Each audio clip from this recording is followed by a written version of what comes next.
Good day, people. How y'all doing? It's sunny. The blue is peeking through the clouds and it's warm and it's supposed to be like humid, I'm sure.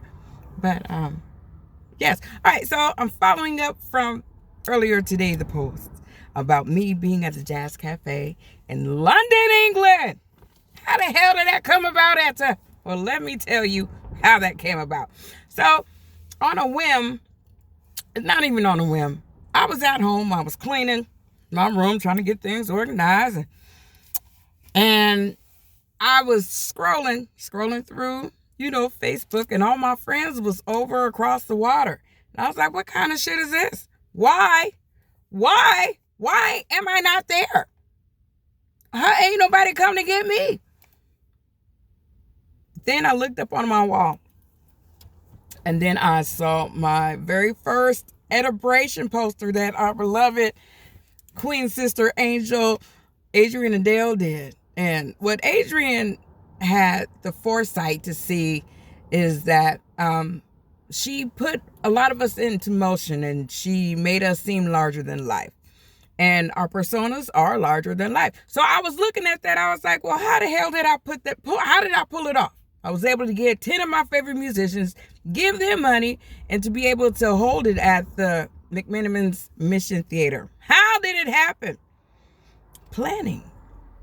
I was like, oh, well, let's see, ain't nobody gonna come and get me, so let me see how I can do it for myself.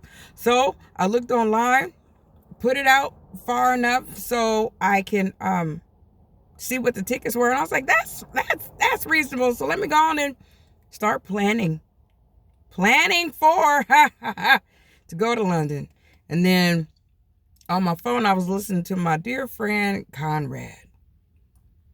Conrad streams a magnificent show called Grown Folks Grooves out of there, and so I was listening, and he plays so because he's Tony Ozier's, folks from a long time ago. So that's how I got introduced to him. And so I'm listening, and then so I went downstairs and I called Ozier to check in about some dates to see if, because there was supposed to be something happening in October. And I was like, I decided I'm going to London. He was like, okay, well, call Conrad. I was like, I told him I was coming. And so then the little voices started to creep up and say, hey, you think you really can go? And I'm like, oh, I don't know. I don't think I can go. Then when I got up to my room, sat down, got acclimated. And I was like, well, hell, if I'm supposed to go, something will let me know. I turns on Conrad. And who is playing? I am singing Etta-isms with any and everything is possible.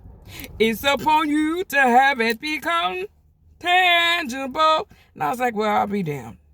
That means I'm supposed to go ahead and get things in motion. So, starting to get things in motion. Then another voice creeped up and I was like, well, hell, I don't understand. How am I going to fund it? So, I was blessed to be the recipient of the OCF's Artist Resilient Programs grant that happened right after COVID to get things in order. So I was able to, that helped with my lodging and my ground transportation and my food, I was like, okay, well, all right, that's fine. But I was like, I don't know how I'm going to get the ticket. How am I supposed to get the ticket? Then I get a phone call. That says, hey, are you available? I know it's last minute, but are you available to do this session real quick? And I was like, sure. And that session covered my round trip ticket to London. So I say this in the first portion. This is the first portion. For one, you need to get out your way. Okay. Trust the process and just go out on faith. Know that all is well, all is going to be great. So this is the first portion. I got the second portion of how I actually got to that point, to the Jazz Cafe. Okay, this is part one. Blah, I already said that. Okay, bye.